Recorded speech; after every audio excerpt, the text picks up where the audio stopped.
Today marks 1552nd day of daily lessons, daily reflections. Today I speak about what do I do or what we supposed to do when we do not believe in ourselves. I think that belief is one thing that is increasing and increasing. It's not like always linear. I think it's two steps forward, one step back, two step forward, one step back. And of course, we want to really make sure that there is two steps forward, one step back, rather than two steps forward, three steps back. But sometimes it could happen, and I think that when I think about days when maybe you don't feel well, or maybe you made a mistake, or maybe something happened, and your beliefs is probably lower than you're supposed to be. And what do you do when those days are coming up? I think that we always need to understand that preparation is great when we're able to reflect, okay, what's worst case scenario? Because I really love when you're going after a big goal and you're really thinking about all the things, all the emotions that potential will show up when you will be on a journey. And you know that it will be a lot of days when you'll be motivated, excited, it will be disciplined, and some days you will feel exhausted, devastated. Maybe it will be that this valley of despair, when I say. And at that moment, you need to understand that that's exactly, I knew that that day will come. And now, exactly, this is what I could do during those days. Remember, why did you start? What's the reason behind it? And all those things. I think that when you prepare before the journey and you really reach those good days and bad days, now exactly how to execute.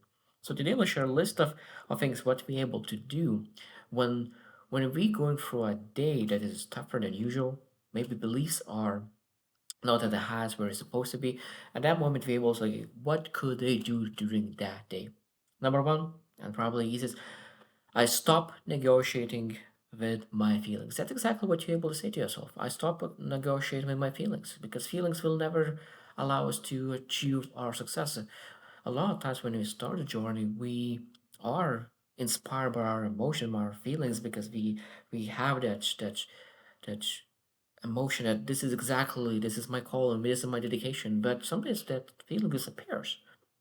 So when that emotion disappears, will it be quit? No. We need to understand that I'm not a prisoner of my feelings, and I'm able to do the things necessary, the things that I said I will do, no matter how I feel. And that's the beautiful thing. Number two is I lower the bar, not the standard.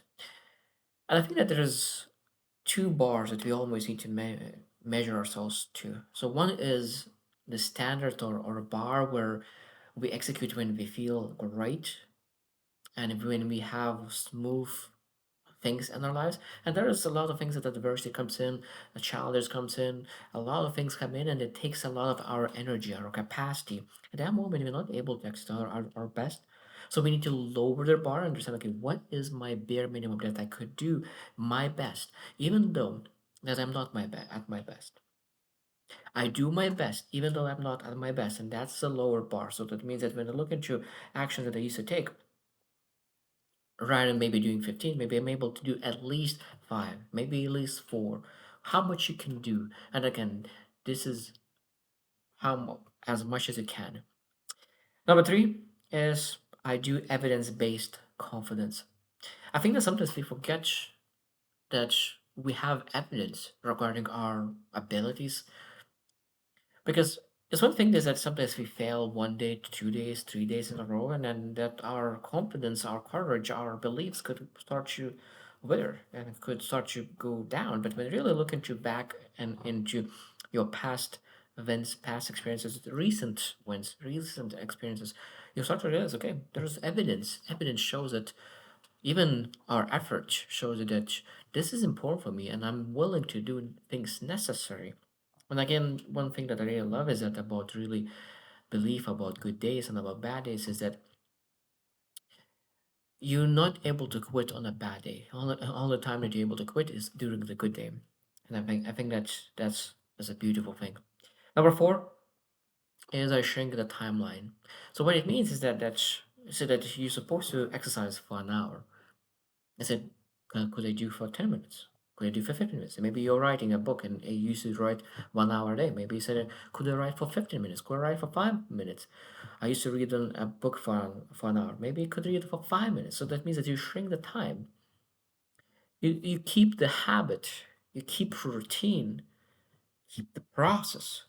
You just do the time, how long you do it. Because this is so important because I always say that it's easier to go from 1 to 20 than from 0 to 1. So if you completely remove that habit, that will be harder to start tomorrow.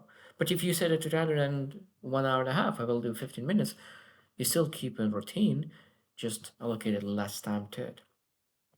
Number five, it could be I cut input.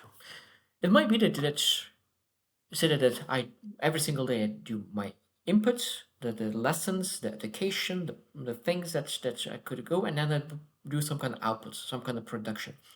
I think that during the days that you're struggling, it might be that you need to do one, and that means that just outputs, no inputs.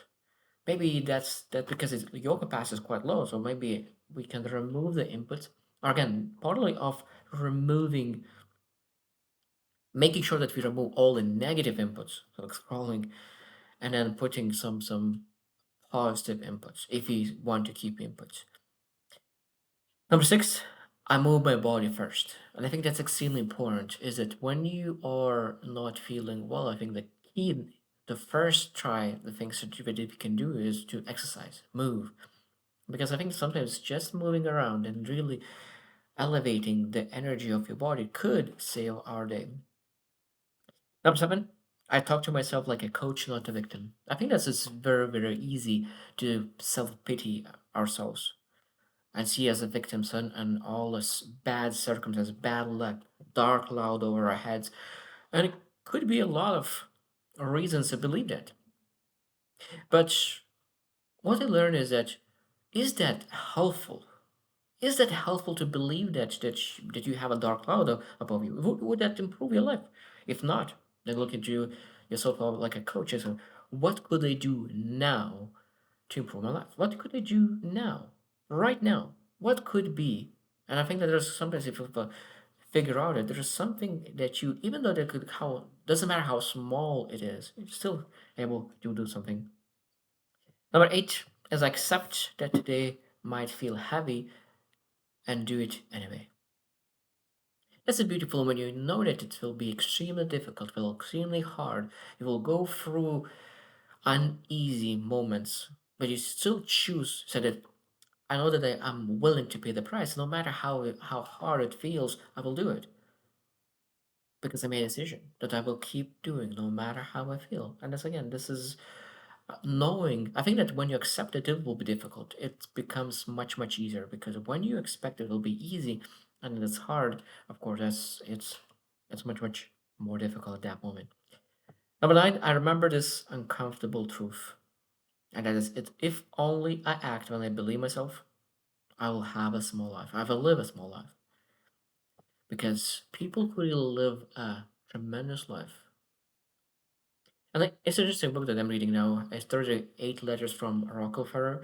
And I think that he is a great person and a great book to read because he explains as well that you need to really go through emotions. And sometimes I think that people who do not succeed has like just wrong beliefs and being able to challenge those beliefs and look into what are the truths about success.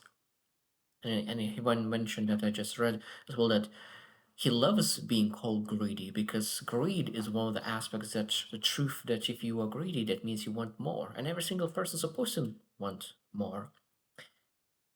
The last one that I want to mention is that I go to sleep proud of effort, not outcome.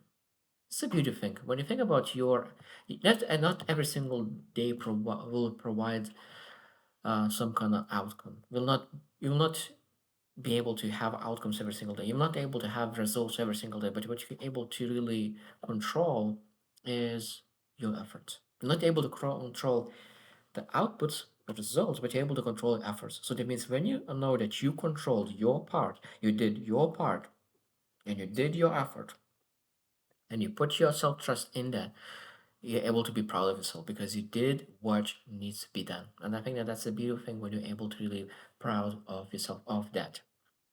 So I hope that you reflect because I think that every single person will have a bad day and when they don't believe in themselves and there's a lot of things that they can do to make that day better. And I think that there's a lot of things. And last thing that I mentioned in a sentence is I don't need to believe in myself today.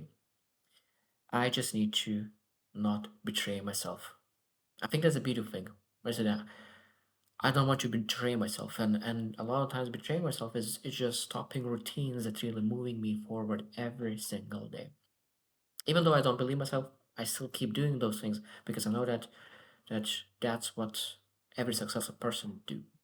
So I hope you choose to win and see you tomorrow.